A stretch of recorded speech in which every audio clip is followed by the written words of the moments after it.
Я придумал новый метод лутания космодрома без красных карт с помощью коптера, компьютерной станции и дрона. Для реализовки надо, чтобы друг байтил ПВО дроном, пока мы залетаем на коптере на космодром.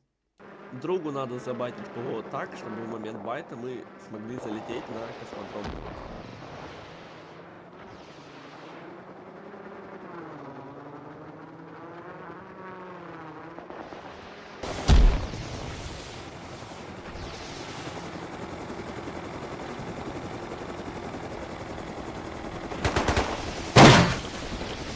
После того, как мы залетели на космодром, бежим, как показано на видео, и лутаем космодром.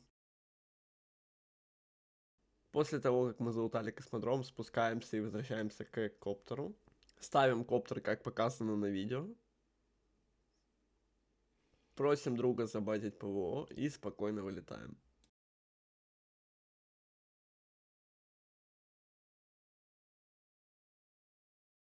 Залетайте на Twitch Дурашка, стримы каждый день.